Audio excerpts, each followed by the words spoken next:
Germany एक ऐसा देश जो दुनिया की सबसे बड़ी अर्थव्यवस्थाओं में से एक है, जो एल्बर्ट आइंस्टाइन जैसे महान वैज्ञानिक की जन्मभूमि भी है। BMW, मर्सिडीज बेंज और वॉल्क्सवैगन जैसी वर्ल्ड फेमस गाड़ियां जिस देश में बनती है, जिस देश की राजनीति और इतिहास पर नेपोलियन बोनापार्ट और हिटलर का गहरा प्रभाव भी है, जहां प्राकृतिक सुंदरता के लिए मशहूर बवेरियन एल्प्स भी हैं और बर्लिन की ऐतिहासिक दीवार भी है, वो देश है जर्मनी। तेज रफ्तार से प्रगति करने वाले इस देश के पास प्राकृतिक दृश्यों, समृद्ध ऐतिहासिक धरोहरों और आधुनिक तकनीकों की कोई कमी नहीं है, और यूरोप के इस देश के बारे में जानने को भी बहुत कुछ है। इसलिए चलिए हमारे साथ जर्मनी की यात्रा पर, इन्फिनिटी स्ट्रीम पर। जर्मनी, जिसका पूरा नाम फेडरल रिपब्लिक ऑफ जर्मनी है, मध्य यूरोप में स्थित एक देश है। इसके उत्तर में बाल्टिक सागर और उत्तरी सागर है, तो दक्षिण में एल्प्स पर्वत श्रृंखला स्थित है। इसकी सीमाएं उत्तर में डेनमार्क से, दक्षिण में ऑस्ट्रिया और स्विट्जरलैंड से, पूर्व में पोलैंड और चेक गणराज्य से, और पश्चिम में फ्रांस, लग्जमबर्ग, बेल्जियम और नेदरलैंड से लगती हैं। इसका कुल क्षेत्रफल 3,57,596 वर्ग किलोमीटर है और इस देश की राजधानी है बर्लिन। जर्मनी में 16 कॉन्स्टिट्यूएंट स्टेट्स हैं जो मिलकर के इसे संघीय गणराज्य बनाती है। इसका सबसे बड़ा स्टेट बवेरिया है और सबसे छोटा ब्रेमेन है। इस देश की कुल जनसंख्या लगभग 84 मिलियन है और बर्लिन, हैम्बर्ग, म्यूनिख, कोएलन और फ्रैंकफर्ट अम मैन जर्मनी के सबसे ज्यादा आबादी वाले शहर हैं। जर्मनी की करेंसी यूरो है और 1 यूरो की कीमत वर्तमान में लगभग 97 भारतीय रुपए के बराबर है। जर्मनी में गर्मियों के दौरान जब डे लाइट सेविंग टाइम लागू होता है तो इस देश का समय भारत के समय से 3 घंटे 30 मिनट पीछे रहता है, और सर्दियों में जब डे लाइट सेविंग टाइम खत्म हो जाता है तब जर्मनी का समय भारत से 4 घंटे 30 मिनट पीछे हो जाता है। इस देश में ज्यादातर लोग ईसाई धर्म को मानने वाले हैं और कुछ प्रतिशत मुस्लिम, यहूदी, बौद्ध और हिंदू धर्म को मानने वालों का भी है। वैसे जर्मनी के लगभग 30% लोग ऐसे भी हैं जो किसी भी धर्म को नहीं मानते। यहाँ लगभग 95% लोग जर्मन भाषा बोलते हैं और इसके अलावा कुछ प्रतिशत सोर्बियाई, नॉर्थ फ्रिशियन, डेनिश, तुर्की और कुर्दिश भाषा बोलने वालों का भी है। जर्मनी का एजुकेशन सिस्टम कितना स्ट्रांग है ये इसकी लिटरेसी रेट से पता चलता है, जो लगभग 99% है। यहाँ कंपलसरी और फ्री स्कूलिंग के जरिए एजुकेशन पर खास ध्यान दिया जाता है। यहाँ का एजुकेशन सिस्टम फ्लेक्सिबल भी है और एकेडमिक एक्सीलेंस के साथ साथ प्रैक्टिकल लर्निंग पर भी फोकस करता है। यहाँ का ड्यूअल एजुकेशन सिस्टम भी खास है, जिसमें फॉर्मल स्टडी और वोकेशनल ट्रेनिंग दोनों शामिल होती हैं। इसी तरह जर्मनी का हेल्थ केयर सिस्टम भी काफी इफेक्टिव और हाई क्वालिटी का माना जाता है, जिसमें एडवांस्ड मेडिकल टेक्नोलॉजी का इस्तेमाल होता है। हाई लिटरेसी रेट और गुड हेल्थ केयर सिस्टम वाले इस देश के लोग अपनी पर्सनल और प्रोफेशनल लाइफ को अलग अलग रखना पसंद करते हैं। फैमिली वैसे इनके लिए बहुत जरूरी होती है। वीकेंड्स पर अपनों के साथ कॉफी और केक का मजा लेना यहाँ के कल्चर का एक खूबसूरत हिस्सा है, जिसे कैफे ट्रिंकन कहा जाता है। मेहमानों के स्वागत और दोस्ती जताने के तरीके के रूप में मनाया जाने वाला ये मौका रिश्तों को और भी मजबूत करने में मदद करता है। फुर्सत के समय में फैमिली के साथ टाइम स्पेंड करने के अलावा जर्मन लोगों को एक्सरसाइज और गेम्स खेलना भी काफी पसंद होता है। फुटबॉल या सॉकर यहाँ का सबसे फेमस गेम है। इसके अलावा हैंडबॉल, आइस हॉकी, बास्केटबॉल और विंटर स्पोर्ट्स भी यहाँ पर काफी पसंद किए जाते हैं। जर्मनी के लोग रूल्स, ऑर्गेनाइजेशन और समय की पाबंदी को अहमियत देते हैं और एनवायरनमेंट को बचाने के लिए रिसाइकलिंग का महत्व भी समझते हैं, जिसे समझने की जरूरत पूरी दुनिया के लोगों को है। और अब समझते हैं जर्मनी का भूगोल। भौगोलिक दृष्टि से जर्मनी को 4 क्षेत्रों में बांटा जा सकता है। उत्तरी निचला मैदान या नॉर्थ जर्मन प्लेन, मध्यवर्ती उच्च भूमि या सेंट्रल अपलैंड्स, दक्षिणी जर्मन स्कार्पलैंड्स या सदर्न जर्मन स्कार्पलैंड्स और अल्पाइन क्षेत्र। इनमें से उत्तरी निचला मैदान उत्तरी सागर से बाल्टिक सागर तक फैला हुआ एक चौड़ा समतल मैदान है। रेतीली मिट्टी, तट के किनारे दलदली क्षेत्र और रेतीले किनारे इसकी विशेषता है। राइन, वेसर और एल्बे नदियां इस इलाके से होकर बहती हैं, जिससे यहाँ की खेती की जमीन बहुत उपजाऊ हो जाती है। बात करें मध्यवर्ती उच्च भूमि की, तो ये उत्तरी निचले मैदान के दक्षिण में स्थित है। इस क्षेत्र में कम ऊंचाई वाली पर्वत श्रृंखलाएं और वन से ढकी हुई पहाड़ियां हैं। आईफिल, पैलेटाइन फॉरेस्ट, टॉनस, वॉगल्सबर्ग, रोन और थुरिंगियन फॉरेस्ट इस इलाके के ऊंचे पहाड़ों के उदाहरण हैं। डेन्यूब, मेन और राइन नदियां भी यहीं से बहती हैं, जिससे नदी की घाटियां बनती हैं। दक्षिणी जर्मन स्कार्पलैंड क्षेत्र अपनी चौड़ी घाटियों, स्कार्प्स यानी कटाव से बनी बलुआ पत्थर की ढलानों और ब्लैक फॉरेस्ट के लिए जाना जाता है। और अल्पाइन क्षेत्र जो स्विट्जरलैंड और ऑस्ट्रिया से जर्मनी तक फैला हुआ है, वो इस देश का सबसे ऊंचा भाग है। ये क्षेत्र अपने पहाड़ी परिदृश्य, हिम नदी घाटियों और ऊंची चोटियों के लिए जाना जाता है। जर्मनी में सबसे ऊंचा स्थान बवेरिया एल्प्स का ज़ुगस्पिट्ज पर्वत है, जो समुद्र तल से 2962 मीटर ऊपर है। और इस देश का सबसे निचला बिंदु न्यूएनडॉर्फ सैक्सन बांडे में है, जो समुद्र स्तर से 3.54 मीटर नीचे है। वैसे भौगोलिक क्षेत्रों के बाद जर्मनी की नदियों और झीलों के बारे में जानना भी जरूरी है, क्योंकि ये जर्मनी के भूगोल और अर्थव्यवस्था में अहम भूमिका निभाती है। ये परिवहन के लिए जरूरी जलमार्ग प्रदान करती हैं, उद्योगों के लिए पानी की आपूर्ति भी करती हैं, कृषि भूमि की सिंचाई में मदद करती हैं और पर्यटन को बढ़ावा देकर इकोनॉमी को सपोर्ट भी करती हैं।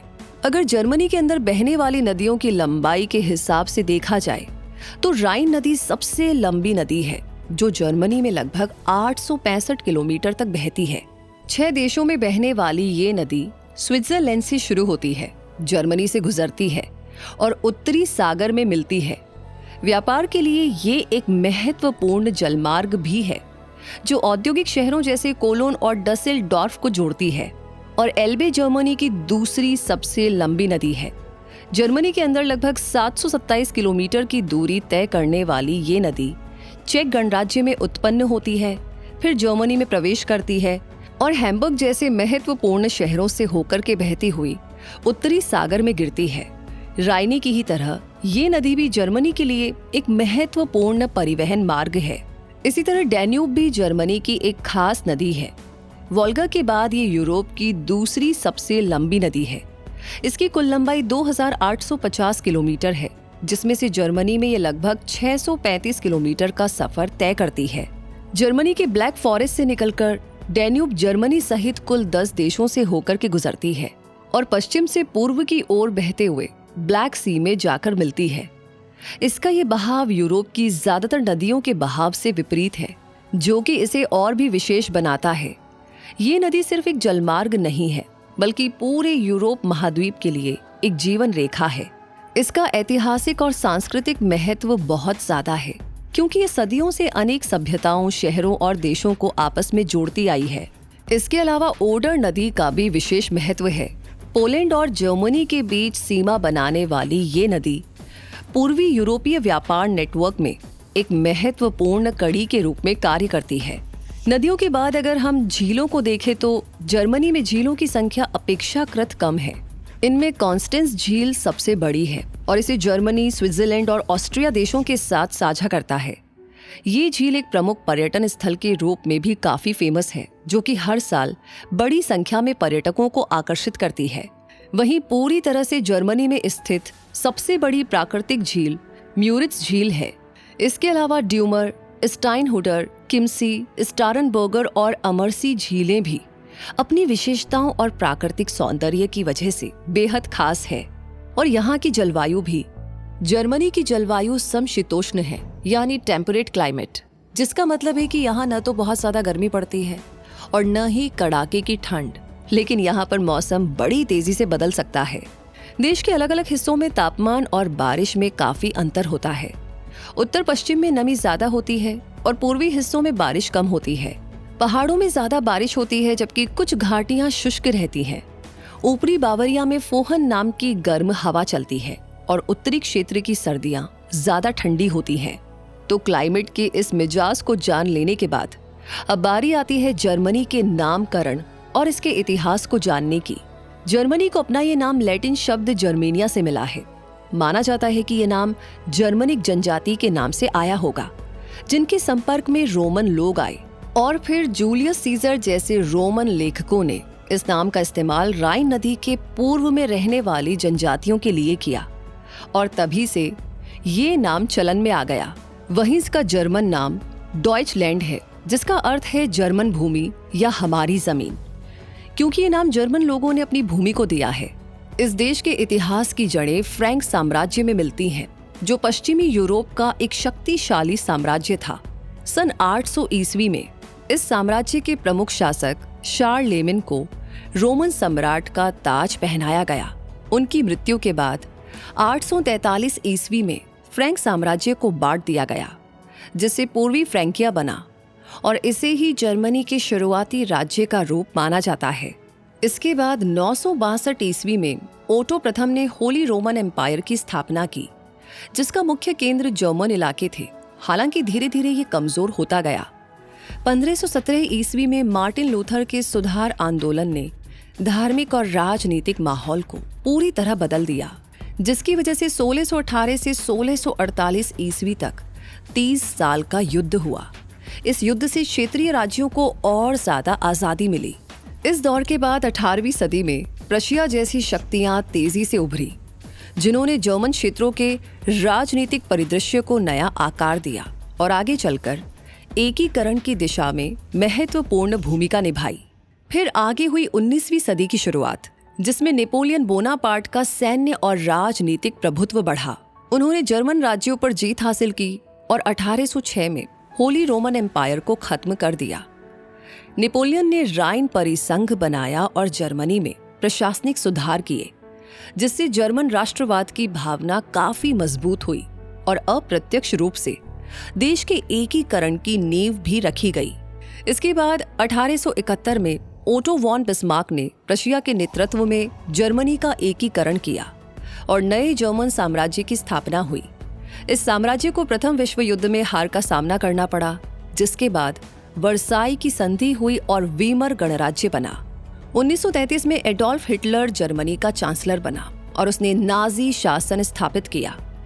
उसकी नस्लवादी और विस्तारवादी नीतियों की वजह से द्वितीय विश्व युद्ध और होलोकॉस्ट यानी यहूदियों के खिलाफ नरसंहार हुआ, जिसमें लाखों लोगों की जान चली गई। 1945 में द्वितीय विश्व युद्ध में जर्मनी की हार के बाद 1949 में ये देश पूर्वी और पश्चिमी हिस्सों में बंट गया। पश्चिमी जर्मनी ने मार्शल प्लान यानी अमेरिकी सहायता की मदद से तेजी से आर्थिक तरक्की की, जबकि पूर्वी जर्मनी कम्युनिस्ट शासन में रहा। बर्लिन की दीवार 1961 में इस बंटवारे का प्रतीक बनी। इस दीवार ने पूरे पश्चिमी बर्लिन को पूर्वी बर्लिन और बाकी पूर्वी जर्मनी से पूरी तरह से अलग कर दिया। समय आगे बढ़ा और साल 1989 में ये दीवार गिर गई, जो शीत युद्ध के अंत और कम्युनिस्ट शासन के पतन का एक ऐतिहासिक और प्रतीकात्मक क्षण था। इसके बाद पूर्वी और पश्चिमी जर्मनी के एकीकरण की प्रक्रिया तेज हो गई। 1990 में ये देश फिर से एकजुट हो गया और आज इतने लंबे और कठिन सफर को तय करके जर्मनी एक मजबूत देश के रूप में अपनी पहचान बना चुका है। इस देश का नेशनल फ्लैग काले, लाल और सुनहरे रंग की क्षितिज पट्टियों से बना है। इन रंगों को अक्सर जर्मन राष्ट्रवादी आंदोलन से जोड़ा जाता है, जो नेपोलियन के युद्धों के दौरान शुरू हुआ था। ये तीनों रंग एक स्वतंत्र और एकजुट जर्मन राष्ट्र और लोगों की स्वतंत्रता का प्रतिनिधित्व करते हैं। इसके कोट ऑफ आर्म्स में गोल्डन शील्ड पर एक ब्लैक ईगल बना हुआ है। ये ईगल शक्ति, सामर्थ्य और अजेयता का प्रतीक है। इस कोट ऑफ आर्म्स का इस्तेमाल आधिकारिक दस्तावेजों और सरकारी इमारतों पर होता है, जो कि इस देश की मजबूत पहचान दिखाता है। इसी तरह जर्मनी की इकोनॉमी भी काफी मजबूत है, जिसका मेन रीजन यहाँ की इंडस्ट्रीज है, जो देश के कुल उत्पादन में बड़ा हिस्सा रखती हैं। जर्मनी दुनिया के सबसे बड़े निर्यातक देशों में से एक है, जो अंतर्राष्ट्रीय स्तर पर इसके उत्पादों की भारी मांग को दर्शाता है। और इस देश की खुली अर्थव्यवस्था विदेशी व्यापार को आसान बनाती है। इसकी high performing small and medium size enterprises यानी SMEs जर्मन अर्थव्यवस्था की बैकबोन मानी जाती है। जर्मनी में कुछ ऐसे खास शहर भी हैं जो कि इसकी इकोनॉमी को आगे बढ़ाते हैं, जैसे म्यूनिक, जो हाई टेक इंडस्ट्री में बहुत आगे है, स्टटगार्ट जो ऑटोमोटिव का बड़ा केंद्र है, और फ्रैंकफर्ट जो फाइनेंस हब है। ये सभी शहर मिलकर के देश में इनोवेशन और ग्रोथ को लगातार बढ़ावा देते हैं और अर्थव्यवस्था को आगे बढ़ाते हैं। इकोनॉमी की ही तरह जर्मनी का इंफ्रास्ट्रक्चर भी काफी अच्छा है, खासकर ट्रांसपोर्टेशन के मामले में। यहाँ सड़कों का एक बड़ा जाल है जिसमें मशहूर ऑटोबान भी शामिल है। ऑटोबान जर्मनी के मशहूर हाईवे सिस्टम को कहते हैं। ये हाई स्पीड सड़कें होती है जो सिर्फ तेज रफ्तार के लिए ही नहीं जानी जाती, बल्कि अपनी एफिशिएंसी और सेफ्टी स्टैंडर्ड्स के लिए भी जानी जाती हैं। इस देश में बड़े एयरपोर्ट्स और वाटरवेज का भी नेटवर्क है। इसके अलावा यहाँ पर एक मजबूत रेल नेटवर्क भी है। हालांकि जर्मनी को पुराने होते इंफ्रास्ट्रक्चर को बेहतर बनाने से जुड़ी चुनौतियों का सामना करना पड़ रहा है, फिर भी इसका ओवरऑल इंफ्रास्ट्रक्चर एफिशिएंट और रिलायबल माना जाता है। यही चीज इसकी आर्थिक ताकत को सपोर्ट करती है। और अब बात करें पॉलिटिकल स्ट्रक्चर की, तो जर्मनी एक फेडरल रिपब्लिक और पार्लियामेंट्री डेमोक्रेसी है, यानी संघीय गणराज्य और संसदीय लोकतंत्र। इसका मतलब है कि पावर केंद्र सरकार और अलग अलग राज्यों के बीच में बटी हुई है और सरकार लोगों द्वारा चुने गए प्रतिनिधियों के जरिए चलती है। फेडरल चांसलर जर्मनी में सरकार का मुखिया होता है और उसके पास सबसे ज्यादा राजनीतिक फैसले लेने की शक्ति होती है। वहीं फेडरल प्रेसिडेंट जर्मनी राष्ट्र का मुखिया होता है और प्रोटोकॉल के हिसाब से देश का सबसे बड़ा अधिकारी होता है। हालांकि उसकी भूमिका औपचारिक ही होती है। इस देश के 16 राज्यों में से 11 पश्चिमी राज्य और 5 पूर्वी राज्य हैं। हर राज्य की अपनी राज्य सरकार और अपनी विधानसभा है। ये राज्य शिक्षा और संस्कृति जैसे कई मामलों में खुद के फैसले ले सकते हैं, जबकि रक्षा, विदेश नीति और राष्ट्रीय कानून जैसे मामले केंद्र सरकार के पास रहते हैं। अपनी इकोनॉमी और पॉलिटिक्स को बेहतर तरीके से संभालने वाला ये देश अपनी जैव विविधता को भी बहुत महत्व देता है। इसीलिए तो ये देश जैव विविधता में भी समृद्ध है और इसे संरक्षित बनाए रखने के लिए पूरे देश में नेशनल पार्क्स और रिजर्व का एक बड़ा नेटवर्क मौजूद है। यहाँ 16 नेशनल पार्क है, जिनमें Bavarian Forest National Park, Berchtesgaden National Park और ब्लैक फॉरेस्ट नेशनल पार्क जैसे इंपॉर्टेंट एरियाज शामिल हैं। इसके अलावा जर्मनी में 14 बायोस्फीयर रिजर्व और 98 नेचर पार्क्स भी हैं, जो बायोडाइवर्सिटी के कंजर्वेशन एफर्ट्स को और ज्यादा स्ट्रॉन्ग बनाते हैं। यहाँ पर बहुत तरह के पेड़ पौधे पाए जाते हैं, जिनमें स्प्रूस, हॉर्नबिम, बर्च और पाइन शामिल हैं। ओक जर्मनी का नेशनल ट्री है और कॉर्नफ्लावर जर्मनी का नेशनल फ्लावर है। और अब आगे वाइल्ड लाइफ की अगर हम बात करें तो यहाँ पर बहुत तरह के मैमल्स जैसे हिरन, जंगली सुअर, बैजर, यूरोपियन खरगोश और लोमड़ी पाए जाते हैं। जर्मनी का नेशनल सिंबल ब्लैक ईगल है, जिसे बुंडे साडलर कहा जाता है। इसके अलावा यहाँ पर दुर्लभ व्हाइट टेल्ड ईगल और गोल्डन ईगल भी पाए जाते हैं। रेप्टाइल्स में ग्रास स्नेक, दुर्लभ डाई स्नेक तथा एस्पिस वाइपर जैसे सांप शामिल हैं और स्लो वॉर्म व यूरोपियन ग्रीन लिजर्ड जैसी छिपकलियां भी पाई जाती हैं। जर्मनी अपने अनोखे इकोसिस्टम और स्थानीय प्रजातियों की रक्षा के लिए सक्रिय रूप से काम कर रहा है, जो कि वाकई में सराहनीय है। और साथ ही इस देश के प्राकृतिक नज़ारे और ऐतिहासिक स्थल भी बेहद प्रशंसनीय हैं। यह बर्लिन और म्यूनिक जैसे वाइब्रेंट शहरों से लेकर के हाइडेलबर्ग जैसे खूबसूरत यूनिवर्सिटी टाउन तक हर तरह के पर्यटक के लिए कुछ न कुछ बेहतरीन मौजूद है। आपको चाहे शानदार आर्किटेक्चर देखना हो, लजीज स्वाद का लुत्फ उठाना हो या फिर इस देश की रिच हिस्ट्री और कल्चर में डूब जाना हो, जर्मनी आपको ये सभी एक्सपीरियंसेस दे सकता है। इसलिए चलिए अब आपके अंदर छुपे टूरिस्ट को हम दिखाते हैं जर्मनी के बेहद खूबसूरत टूरिस्ट स्पॉट्स, जिनकी शुरुआत करते हैं जर्मनी की राजधानी बर्लिन से, जो कि सिर्फ एक शहर नहीं बल्कि एक चलती फिरती हिस्ट्री बुक है। यहाँ का ब्रेडेनबर्ग गेट, जो कि कभी शहर को बांटता था, अब जर्मनी की एकता का प्रतीक बन चुका है। आपको यहाँ बर्लिन वॉल के बचे हुए हिस्से भी मिलेंगे, जो इतिहास के एक दर्दनाक लेकिन महत्वपूर्ण अध्याय की याद दिलाते हैं। अगर आप कला और संस्कृति के खजानों को देखना चाहते हैं तो म्यूजियम आइलैंड पर आपको 5 वर्ल्ड क्लास संग्रहालय मिलेंगे। इसके अलावा क्रूजबर्ग और प्रेंजर लाउडबर्ग जैसे इलाके अपनी ऑल्टरनेटिव कल्चर और स्ट्रीट आर्ट के लिए जाने जाते हैं और बर्लिन की नाइट लाइफ भी काफी मशहूर है। बर्लिन के बाद हम चलते हैं बवेरिया राज्य की राजधानी म्यूनिक, जो ट्रेडिशन और मॉडर्न वाइब का एक शानदार मिश्रण है। यहाँ से थोड़ी दूरी पर स्थित न्यूशवानस्टाइन कैसल है, जो कि बेहद मशहूर है। इसे फेयरी टेल कैसल भी कहा जाता है और यही वॉल्ट डिज्नी के स्लीपिंग ब्यूटी कैसल के लिए प्रेरणा का स्रोत था। यहाँ पर स्थित मैरियन प्लाट्स अपने ग्लोकेंस्बिल क्लॉक टावर के साथ इस शहर का दिल माना जाता है। यहाँ पर आप इंग्लिशर गार्डन में भी घूम सकते हैं, जो म्यूनिक के बीचों बीच एक विशाल हरा भरा पार्क है, जहां पर आप लोगों को सर्फिंग करते हुए भी देख सकते हैं। म्यूनिक का बियर कल्चर वर्ल्ड फेमस है और यहाँ के बियर गार्डन में बैठ कर के लोकल डिशेस का स्वाद लेना एक अलग ही अनुभव होता है। और अब बात करते हैं जर्मनी के सबसे बड़े पोर्ट सिटी हैम्बर्ग की, जो कि एक अलग ही समुद्री आकर्षण रखता है। यहाँ एल फिलहार्मोनी या एल्फी स्थित है, जो एल्बे नदी पर बना एक विश्व प्रसिद्ध कॉन्सर्ट हॉल है और अपने यूनिक आर्किटेक्चर और हाई क्वालिटी साउंड के लिए जाना जाता है। इसी तरह हिस्टोरिक स्पाइकर डेस्ट एक प्रमुख आकर्षण है। ये लकड़ी के खंभों पर निर्मित दुनिया का लार्जेस्ट वेयरहाउस डिस्ट्रिक्ट है और अपनी इस खूबी की वजह से यूनेस्को वर्ल्ड हेरिटेज साइट्स में भी शामिल है। इसके अलावा यहाँ पर मिनी टूर वंडरलैंड भी है, जिसे गिनीज वर्ल्ड रिकॉर्ड्स द्वारा दुनिया का सबसे बड़ा मॉडल रेलवे सिस्टम माना गया है। इसे कई बार जर्मनी में सबसे फेमस टूरिस्ट डेस्टिनेशन के रूप में वोट भी किया गया है, इसलिए आपको भी इसे जरूर देखना चाहिए। और अब बात करते हैं पश्चिमी जर्मन शहर कोलोन की, जिसकी पहचान इसका भव्य कोलोन कैथेड्रल है। यूरोप के सबसे ऊंचे चर्चों में शामिल इस कैथेड्रल की ऊंची मीनारें दूर से ही दिखाई दे जाती हैं। राइन नदी के किनारे बसा ये शहर अपने रोमन इतिहास के अवशेषों के लिए भी मशहूर है और इस नदी के किनारे टहलना भी एक दिलचस्प अनुभव है। यहाँ museum Ludwig, Roman Germanic museum और चॉकलेट म्यूजियम जैसे कई बेहतरीन म्यूजियम हैं और आर्ट गैलरीज भी हैं, जिन्हें आपको जरूर देखना चाहिए। और इसके बाद अब रुख करते हैं डसेल्डॉर्फ का। डसेल्डॉर्फ राइन नदी के किनारे बसा एक स्टाइलिश और सांस्कृतिक रूप से समृद्ध शहर है। ये अपनी लग्जरी शॉपिंग स्ट्रीट, कॉनिसेले आधुनिक कला संग्रहालय, कुंसर्ट इम टनल और ऊंचे राइन टावर से मिलने वाले शानदार नजारों के लिए जाना जाता है। ये शहर अपने ऐतिहासिक केंद्र में मौजूद 260 से भी ज्यादा पब्स की वजह से दुनिया का सबसे लंबा बार कहलाता है।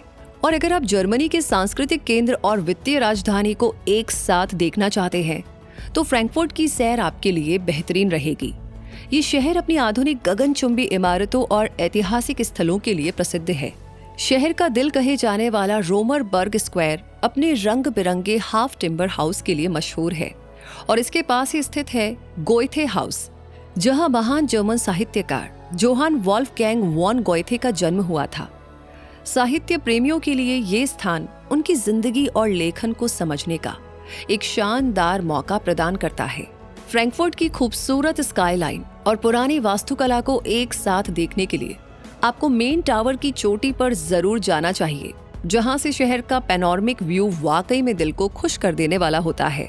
फ्रैंकफर्ट से आगे बढ़ते हुए नेकर नदी के किनारे बसा हाइडेलबर्ग यूनिवर्सिटी टाउन के रूप में अपनी खूबसूरती के लिए जाना जाता है। यहाँ का हाइडेलबर्ग कैसल देखना, ओल्ड टाउन की संकरी गलियों में घूमना, बारोक वास्तुकला को देखना और किसी कैफे में बैठकर कॉफी पीना आपके लिए एक यादगार अनुभव हो सकता है। वहीं अगर आप गाड़ियों की दुनिया को करीब से देखना चाहते हैं तो स्टटगार्ट चलिए, जो दक्षिण पश्चिम जर्मनी में स्थित है और देश की ऑटोमोबाइल इंडस्ट्री का केंद्र माना जाता है। यहाँ का मर्सिडीज बेंच म्यूजियम आपको कारों के इतिहास से लेकर के आधुनिक इंजीनियरिंग तक की एक दिलचस्प यात्रा पर ले जाएगा। लेकिन स्टटगार्ट सिर्फ गाड़ियों तक ही सीमित नहीं है। यहाँ का भव्य स्टेटस थिएटर, ओपेरा हाउस, हरा भरा रोसेनस्टाइन पार्क और आसपास फैले वाइनयार्ड्स इस शहर को एक अलग ही रंग देते हैं।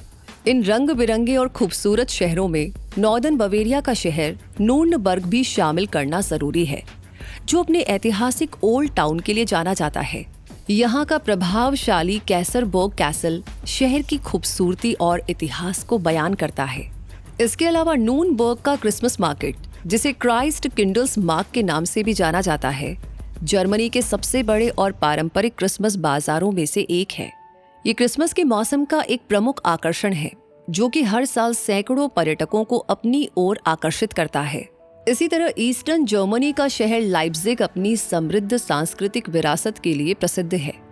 यहाँ पर स्थित सेंट थॉमस चर्च विश्व के सबसे पुराने चिड़ियाघरों में से एक, लाइप्जिग जू और अंतर्राष्ट्रीय स्तर पर प्रसिद्ध बुक फेयर इसे एक आकर्षक पर्यटन स्थल बनाते हैं। इस तरह जर्मनी की ये खूबसूरत शहर न केवल अपनी ऐतिहासिक और सांस्कृतिक धरोहर के लिए जाने जाते हैं, बल्कि वे आपको देश की विविधता और जीवन शैली को करीब से जानने का मौका भी देते हैं।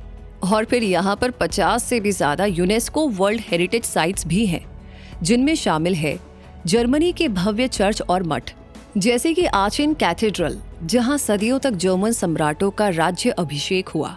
इसके अलावा कोलोन कैथेड्रल और स्पायर कैथेड्रल भी अपनी शानदार बनावट के लिए जाने जाते हैं।